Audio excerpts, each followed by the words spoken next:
Olá, amigos, tudo bem com vocês? Espero que sim. Aqui é Alexei Bueno, do canal Espiritualidade e Viagem Astral, para falar de uma temática espiritualista bastante interessante, bastante curiosa. A questão é: os animais, eles têm ou não têm alma? E para responder ou refletir sobre esta questão, eu vou utilizar da teoria da alma-grupo. Não é a única teoria com relação a esta questão, mas é aquela que eu considero mais prudente, mais lógica, que eu me afino, que eu me simpatizei mais. Mas antes vamos fazer uma introdução.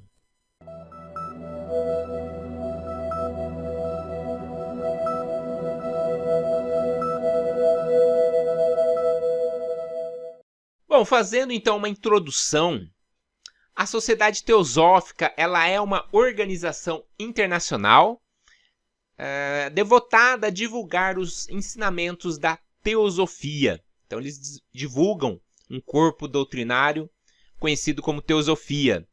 E essa escola de pensamento filosófico espiritualista foi fundada por Helena Petrovna Blavatsky, lá em 1875, e então seus autores estudaram diversas temáticas metafísicas, espirituais, e uma delas foi justamente a questão da alma relacionada com os animais, e como eu disse no início, essa teoria da alma-grupo. Então, é claro que eu vou utilizar de uma pequena bibliografia, na realidade 2 livros, para poder abordar este tema. Um destes livros é o Fundamento de Teosofia, escrito por um indiano, chamado Ginarajadasa. Um outro, escrito por um brasileiro, um livro bem didático, Manual Básico de Teosofia, escrito por Antônio Geraldo Buck.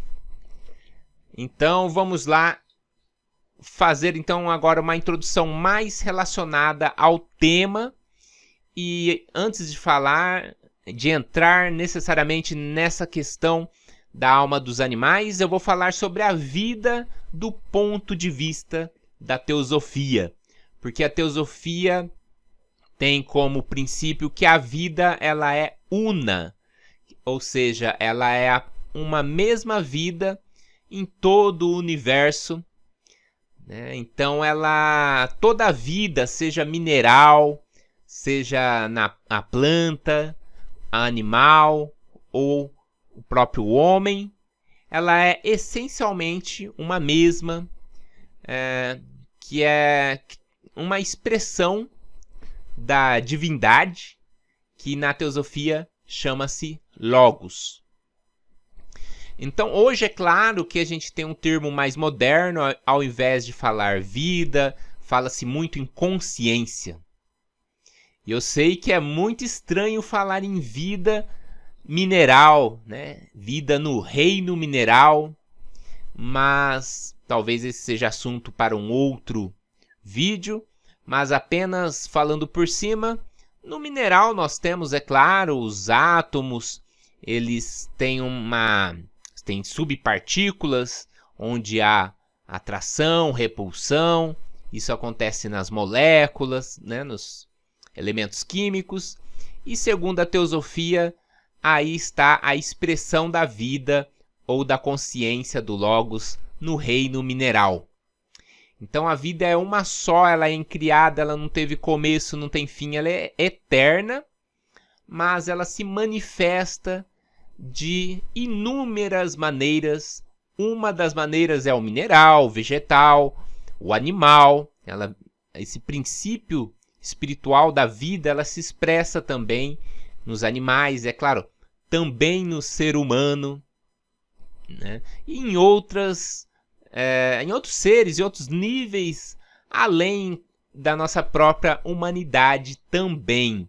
Então ela apesar de ser una, ela se manifesta por diversas formas, inclusive de forma paralela, né? Nós estamos aqui expressando uma vida no reino, vamos dizer assim, no reino humano, na humanidade, e temos também, paralelamente a nós, o reino animal.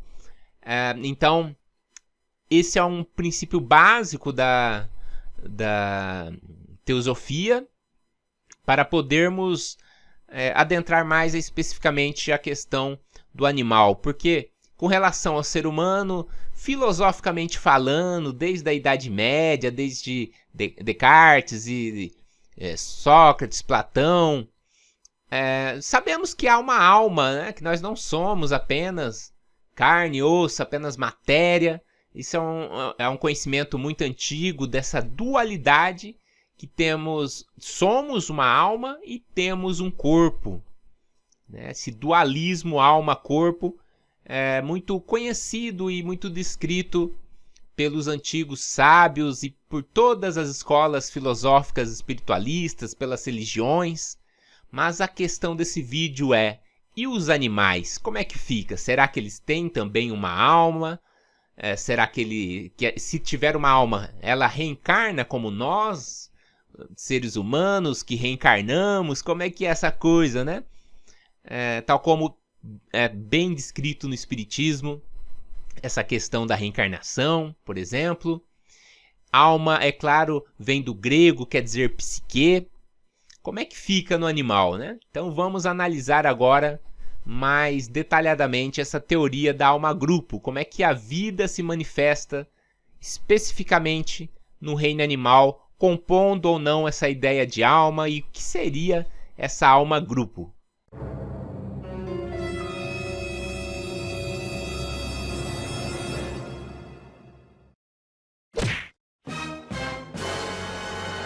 Então, a teoria diz que o princípio espiritual dessa vida una nos animais não está individualizado.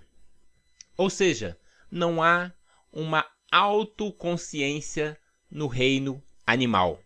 É como se a alma felina, vamos colocar dessa maneira, se manifestasse fisicamente através de um agrupamento de diversos leões, gatos, tigres, numa espécie de consciência rudimentar e coletiva. Então, milhares de leões, milhares de gatos compõem uma única alma-grupo. Não existe, entre aspas, um espírito, uma alma individualizada que habita o corpo de um gato específico, de um tigre específico, de um leão específico, mas sim o conjunto deles forma-se uma alma-grupo felina. Poderíamos chamar de alma-grupo felina, neste caso, deste exemplo. E é isso, basicamente, a teoria da alma-grupo. E neste caso, então, quando um tigre morre, quando um gato morre, cada experiência obtida, vivenciada pelo animalzinho ali durante sua existência no plano físico, cada vivência dele acaba colaborando com a evolução de toda a alma-grupo que ele está vinculado. Então, fisicamente falando, inclusive, esta evolução ocorre através da conhecida teoria da evolução de Darwin, teoria das espécies, da evolução das espécies, onde os animais se competem entre si, há uma competição entre si com o meio ambiente, aquela coisa toda, e de modo que ocorre uma evolução biológica do ponto de vista da fisicalidade, né? Durante milhares, milhões de anos, o próprio corpo físico do animal vai se modificando, vai evoluindo, e toda essa questão do ponto de vista agora da metafísica vai colaborando também para a evolução da alma-grupo. Então, quando um gatinho desencarna, né, quando ele morre, quando ele passa lá o período de existência dele no plano físico, ele não tem uma consciência individualizada. Toda a sua experiência, sua vivência retorna e se dilui, entre aspas, compondo a sua alma grupo na qual ele está vinculada neste momento de sua evolução. Um outro assunto muito interessante que a teoria da alma grupo vem colocar uma explicação também é com relação ao instinto do animal, que representaria então o aprendizado comum da alma grupo, ou seja, é a memória coletiva das experiências que foram vivenciadas por todos os animais que estão vinculados à respectiva alma grupo. Então nós temos, por exemplo, quem tem gatinhos sabe muito bem que desde muito pequeno, após pouco tempo depois de nascer, eles já brincam, já tem aquela coisa de instinto à caça, de instinto à sobrevivência, procurando coisas para brincar como se fosse a sua caça.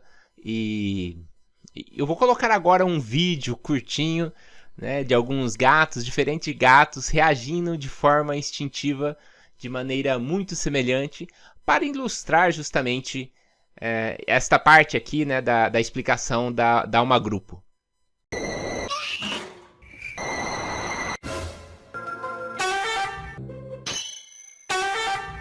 É muito engraçado esses vídeos, né?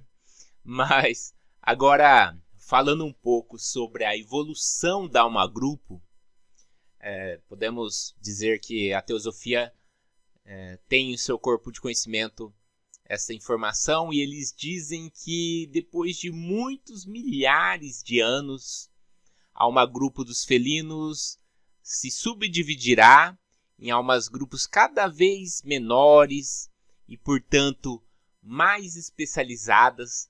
Então teremos não mais a alma grupo genérica de felinos, mas a partir desse processo nós teremos almas grupos de leões, de tigres e de gatos. Vamos pegar o exemplo da alma grupo de gatos. O que acontece? Percebam que temos aí um processo que vai afunilando, né? Então haverá um momento, ainda que a alma grupo poderá estar vinculado a 2, 3 gatos, não mais a milhares, mas 2, 3 gatos apenas. E neste caso, a alma grupo estará muito próxima de um processo muito importante chamado individualização, né? Que fará com que a consciência ouvida, no caso aí, esse princípio espiritual, obtenha a autoconsciência e possa então atuar em outro reino. Nós temos 2, 3 gatos, a hora que sobra 2, 1 gato, aí o que acontece com essa alma grupo? Já não é mais uma alma grupo, já estamos falando de um indivíduo. Então ocorre uma passagem para outro reino, e após o reino animal, o que temos? Provavelmente chegará aí ao reino da nossa humanidade, o reino hominal, vamos dizer assim, o reino humano, né? Seguindo aí para a humanidade, e aí, a partir de então não teremos mais uma alma grupo, mas sim uma consciência individualizada, que segundo a teosofia ela é representada justamente por algo que eles chamam de corpo causal. Então todos nós, seres humanos, temos um corpo causal, mas segundo essa teoria já participamos então de almas grupos diversas há milhões e milhões de anos atrás, né? Se voltarmos à evolução espiritual. Então é muito assim complexo, né? Tá colocando isso de maneira assim tão simplista em poucas palavras, mas tudo indica que houve essa evolução espiritual, né? A partir dos reinos mineral, vegetal, animal e humano. Então a alma grupo não existe só no reino animal, ela existe também, é claro, no reino vegetal e no reino mineral. porém ela deixa de existir no momento que ocorre essa individualização. E diferentemente de algumas doutrinas, não existe regressão. Nós, após a individualização, nós que temos um corpo causal, nós seres humanos, não há como retornar a uma alma-grupo. A evolução aí tem um afunilamento, tem esse processo de individualização, de autoconsciência, de autopercepção. Isso ocorrendo paralelamente, é claro, com a evolução biológica, comentei, de Darwin. Então, nós, a partir da individualização, temos direito, colocando entre aspas, a um corpo humano, que é um corpo muito mais complexo, falando aí biologicamente, que tem um sistema nervoso muito mais complexo do que, é claro, o reino animal, do que um gato, um cachorro. Então, isso propicia a manifestação da nossa autoconsciência, que é a etapa que estamos, somos seres autoconscientes, a partir desse processo, então, de individualização da alma-grupo. Muito bem, pessoal, chegamos ao final dessa exposição sobre a alma-grupo, segundo a teoria proposta pela teosofia, pela sociedade teosófica, e respondendo, então, aquela questão inicial, penso também e concordo com essa teoria de que os animais eles não têm uma alma, não pelo menos uma alma no sentido individualizada, mas sim uma alma grupal, uma consciência coletiva que é restrita também à sua capacidade biológica de expressar essa consciência dentro das limitações, o que fica muito específico e vinculado à questão dos seus instintos, muito diferente do reino humano. E então penso que existam outras teorias, outras hipóteses também, mas concluo aqui então com esta da Sociedade Teosófica. Espero que tenha ficado didática a apresentação. Qualquer dúvida, coloquem nos comentários. E caso vocês conheçam alguém que gostem dessa temática, peço que compartilhem o link com o vídeo, curtam. E até a próxima reflexão metafísica. Abraço a todos!